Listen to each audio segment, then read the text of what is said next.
Solomon Owusu, Director of Communications for United Party, Yera Alan Kojo Chemantin, the party Wache, the Fofro Cra, Enti, there be a mobile say, one person, mobile joining, the United Party, no, a queen another ho, and to be to me at the Montoma, Abebo or Mudi. Now, and issue a buyer, in I can want some,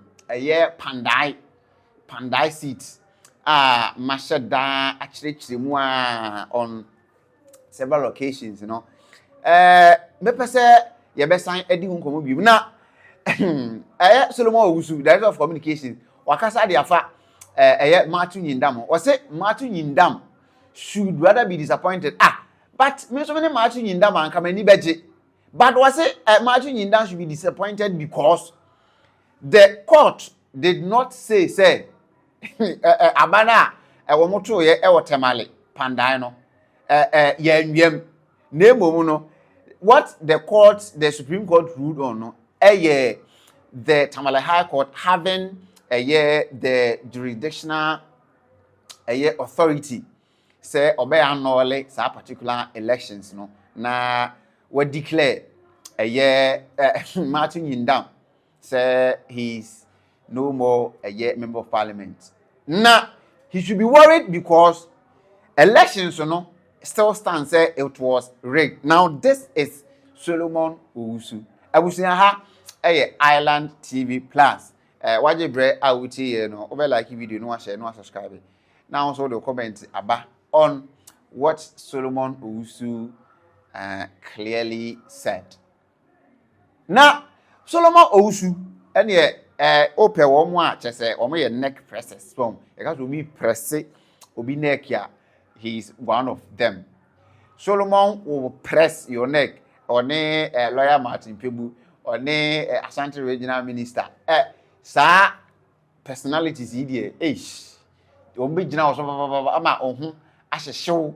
Eja ebegu chem, eja egunichim, eja egunichim. O me meja eguchem na Kpandai seat no on ye ni hu nkomo kakra e de be na NDC for no e de be na NPP for no ni ye na really no say na court no e de bae any what lessons the NDC should learn from it because we are about to say no because na what tra de bi na what tra na afi so yakọ ne Yewura Solomon Owusu, Director of Communications for United Party. So, now also the Wajun Tre Abba. You see, the Kpandai seat, many how the case unfolded, right, over the past months. What we understand, and is Yewura Daniel Nsala Wakpa, send you up say Obonubia, or no, the NDC parliamentary candidate. And now, Osusu say elections are a course so Kpandai 2024, December 7th. I got and it may be Uncle Ye. Did you want Uncle Ye? No, at the time, na electoral commission, so why yet the obey ye. Now, according to the 1992 Constitution and the law governing our elections, actually say yeah, 2 elections year, parliamentary elections, you have up to 21 days from when the results are gazetted. Yeah, they be called and cracked. Now, confusion currently, and say according to Daniel Nsala Wakpa, there are 2 days actually. The day of gazetting, there are actually 2 dates. One happened on December 24th, and one happened on January 6th. But Wakpa and his lawyers filed a more petition on January 6th. Now, if you take the January 6th, then 21 days after the gazetting, then of course, now a day a term So na je say atwam because ono no e file no I think 26th of a year January. 26th January the na je say from 24th of December to 26th January. Na say be days bebre ana je say atwamu. Na eno na court or the court dane Tamale High Court. Tamale High Court a ruling man say ampa the inconsistencies which he found of course are valid. There are some irregularities in the year election results. Out of the 152 polling stations, there were irregularities with about 41 polling stations. That is granted. And there, because of some irregularities, only the entire election, the 152 polling station results declaring a year Martin Yindam say he's no more the member of parliament. And there were a lot of debates. And tokwa is parliament, and yasim kuma nina a year Martin Yindam say ye declare the seat in the vacant. Abans man Babin or Speaker of Parliament Kobi mu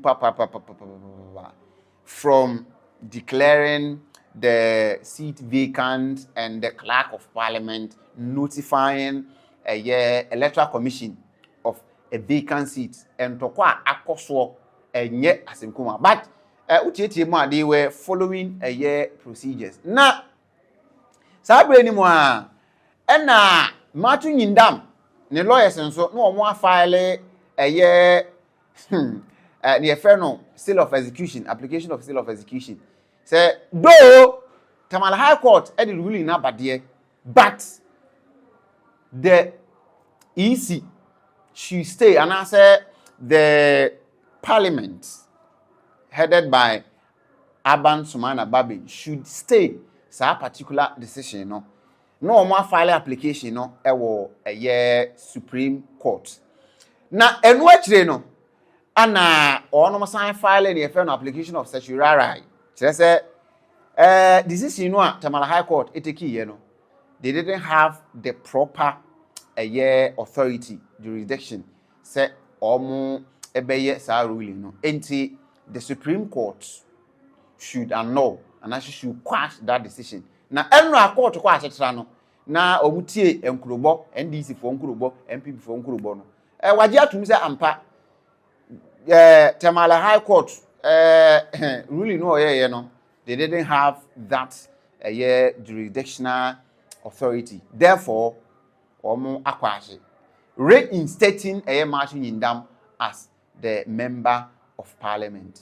Now eno na Solomon Owusu echirechire mu say Martin Yindam enimu a he should be disappointed already anyone NDC for say they would appeal sa particular ruling Supreme Court at the bar. Now the reasons as to why the decision for a year Supreme Court eba any day at a stance we don't know. Now February 6th and I just say reasons ebeba. Now and Solomon ache na adwen ede afa ho na umietie Solomon Owusu or a director of communications for United Party. I'm saying that if I were Yindam, I would be disappointed. Because the High Court actually tried the matter. They went into the matter and came to a determination that indeed Yindam stole, rigged with the help of the Electoral Commission. The MPP went to the Supreme Court not to challenge the substantive matter. They say on a point of law, the NDC was bad at the time that they went to court. Not because the rigging didn't take place.